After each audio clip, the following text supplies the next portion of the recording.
राजेश खन्ना ने लंबे समय तक बॉलीवुड पर राज किया। एक समय ऐसा था कि हर डायरेक्टर और प्रोड्यूसर उन्हें अपनी फिल्म में लेना चाहते थे। किशोर कुमार जैसे दिग्गजों के साथ काम करके और उनसे सीख लेकर उन्होंने अपने अभिनय को उस ऊंचाई पर पहुंचाया जिसकी उम्मीद किसी को नहीं थी। ऐसा माना जाता है कि राजेश खन्ना जैसा न कोई हुआ और ना ही कोई होगा।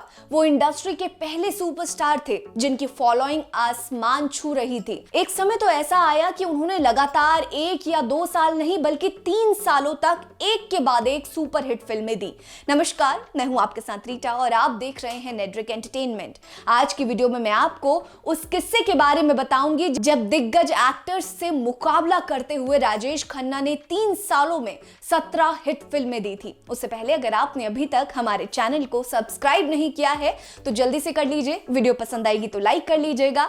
राजेश खन्ना के आप कितने बड़े फैन हैं कमेंट सेक्शन में जरूर बताइएगा। मेरे फैन मुझसे कोई नहीं छीन सकता, ये डायलॉग राजेश खन्ना का था जो उन्होंने अपनी आखिरी विज्ञापन में बोला था। हेवल्स फैन के लिए उन्होंने ये विज्ञापन किया था। हालांकि ये बात सच भी है, राजेश खन्ना के फैंस तो उन्हें पूछते ही रहे, लेकिन इनके अलावा राजेश खन्ना के अभिनय की तारीफ हर किसी ने की। 29 दिसंबर 1942 को पंजाब के अमृतसर में राजेश खन्ना का जन्म हुआ।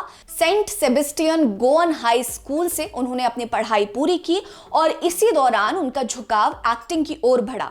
थिएटर में उनकी रुचि बढ़ी। स्कूल और कॉलेज के दिनों में उन्होंने कई स्टेज शो और थिएटर प्ले किया। यहां से उनके हुनर को एक नई पहचान मिली और फिर आया वो साल जब राजेश खन्ना के एक्टिंग करियर की शुरुआत हुई। साल 1966 में रिलीज हुई फिल्म आखिरी खत से उनकी एक्टिंग करियर की शुरुआत हुई।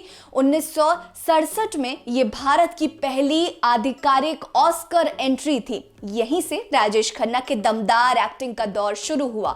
डेब्यू के साथ ही वो इंडस्ट्री में छा गए। 1966 में डेब्यू करने के बाद 1969 से लेकर 1971 के बीच उन्होंने लगातार 17 ब्लॉकबस्टर फिल्में दी। आप सोच सकते हैं 3 साल में 17 ब्लॉकबस्टर फिल्में कोई आम बात नहीं है। लगातार हिट फिल्में देने वाले बॉलीवुड के पहले सुपरस्टार थे। अगर हम उनके स्टारडम की बात करें तो इसकी शुरुआत 1969 में शक्ति सामंत की फिल्म आराधना से हुई थी। 1969 में राजेश खन्ना की फिल्म आराधना, 2 रास्ते, बंधन, डोली और इत्तेफाक आई जो हिट साबित हुई। इसके बाद साल 1970 में रिलीज हुई फिल्म आन मिलो सजना, सफर और द ट्रेन भी बॉक्स ऑफिस पर हिट साबित हुई। 1971 में उनकी फिल्म हाथी मेरे साथी, दुश्मन, मर्यादा, अंदाज, कटी पतंग, महबूब की मेहंदी, आनंद और छोटी बहू भी बॉक्स ऑफिस पर रिलीज के साथ ही हिट साबित हुई। 1970 और 80 के दशक में राजेश खन्ना